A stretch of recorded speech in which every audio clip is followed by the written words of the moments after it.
be on this side. We'll keep going. George, go ahead. Yeah, Mike. Hi, George. Hi. How tough is it to prepare when you're in the pros and you're coaching in the pros? You know, you're 3 days before Christmas, and it's a job. But when you're 3 days before Christmas and you've got a bunch of college kids, how tough is it to prepare them to play basketball this close to Christmas and everything? Well, I don't think it's any differently. If you got your team in position, you're playing for something. And in the pros, we were always trying to play to make the playoffs. So every game is important, regardless of the time of season it is. And that's what I'm expressing to these guys. We're staring dead at the Big Ten, after our next game coming back after this break. And every game that we play is important.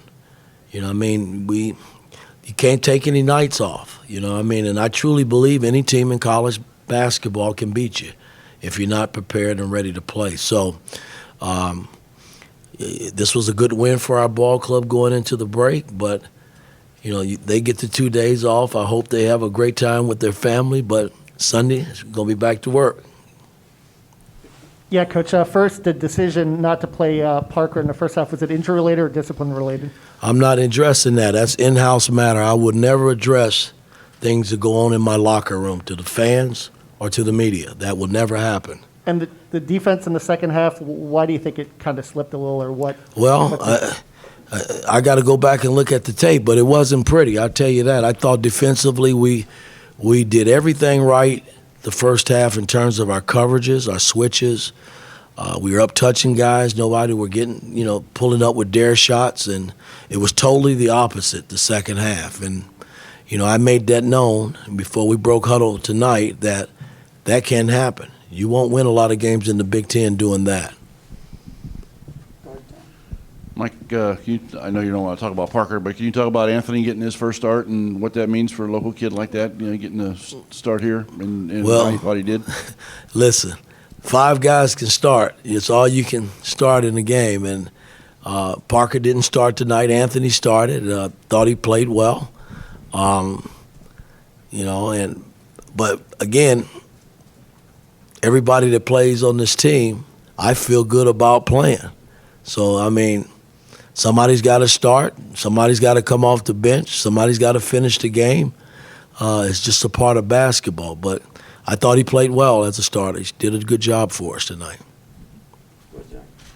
Trace talked about this race. I remember talked about it a lot in the preseason, you challenging him, and that being a real point of emphasis of you just saying, we need you to score, we need you to be confident shooting the ball, we need you to be confident looking for your own offense.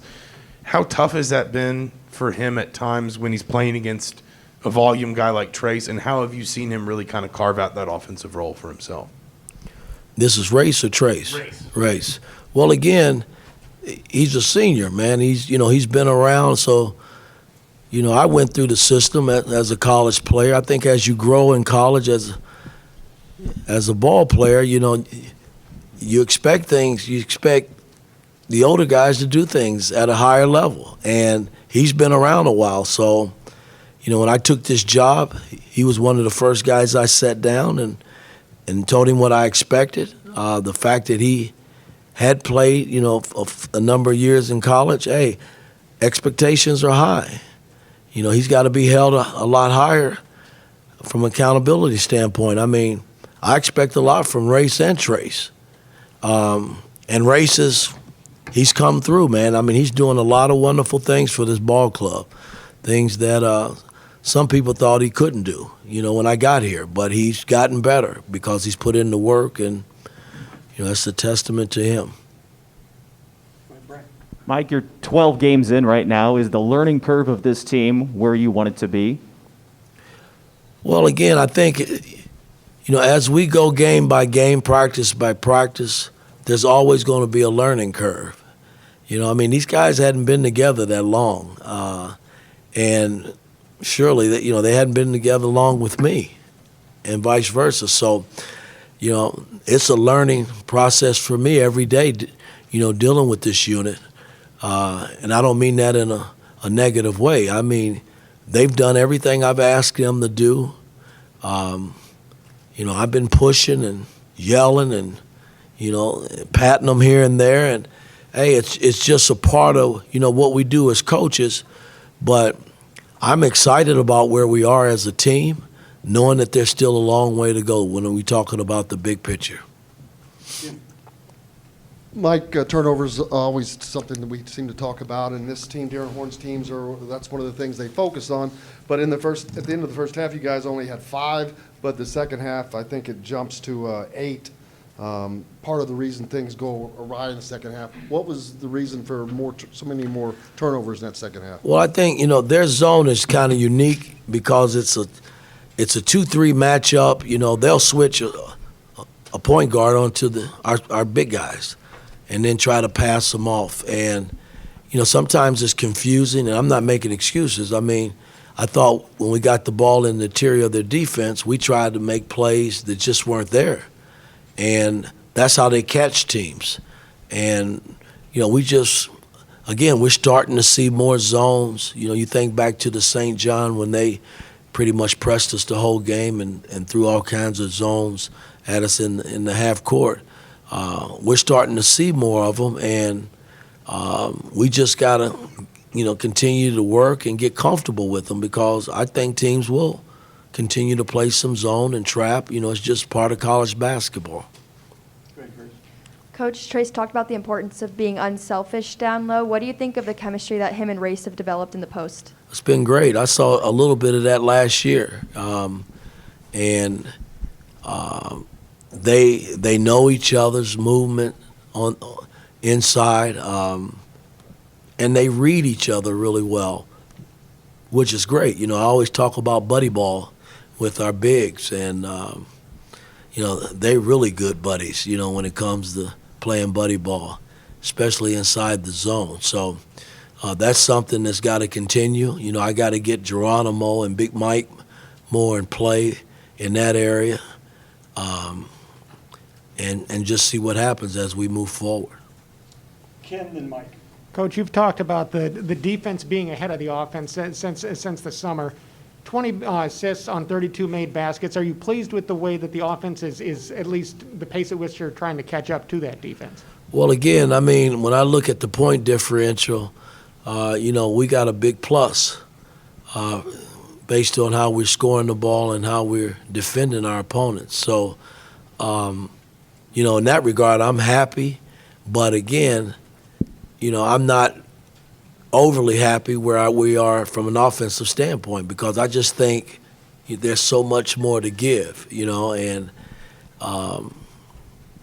we just got to keep working, man. I mean, I knew the defense would be ahead of the offense, and we're doing some good things offensively, but we're just not there yet as far as I'm concerned. But it's still work in progress, put it that way. Go ahead, Mike. Yeah, Coach, another race question. He's made 17 of 19 shots in these last 3 games. When you watch him play, what makes him so efficient? Is it his strength around the basket, shot selection, or what do you see? I think, the fact that we're delivering the ball to him in areas where he can be effective. And, he's been working on his little floaters, his, little jump shots and things of that nature. And again, he stepped out and shot a 3 tonight. I don't mind him shooting threes. I mean, you just got to get comfortable, shooting them and making them. But he's been so effective for us, around the bucket. And the fact that we work on it every day in terms of delivering the ball down low to all our bigs, because that's where our strength as a team is. So I'm just happy for him, man, because he's worked, and like I said, there were a lot of things when I got here that people said he couldn't do, and he's defeating all the odds. He's doing a lot of great things for our ball club. He really is. Last question, Dustin. I actually had a question on Race as well. How much of his success is how he's moving without the ball? You mentioned him playing off of Trace, but it seems like just he's in motion a lot. He's not necessarily just standing with his back to the basket. How much do you think that's helping just Race or Trace? Race. Yeah. Well, I think the unique thing, I'm letting Race bring the ball up the court and try to make plays in that regard. I didn't box him in a box when I got here. I tried to make everybody comfortable. It's got to be that way, because you're going to get caught throughout the course of a ball game where you got to make a play with the basketball. And he's comfortable in that area. And he's comfortable in making plays, around the rim. I mean, you saw that again tonight. So, again, I can't praise him enough. He just got to continue to work, and hopefully he'll grow and get even better. I mean, that's how you get better as an individual player, and in terms of helping us win ball games. So I'm pleased with what he's done. Okay. That it? Happy holidays to everybody. All righty.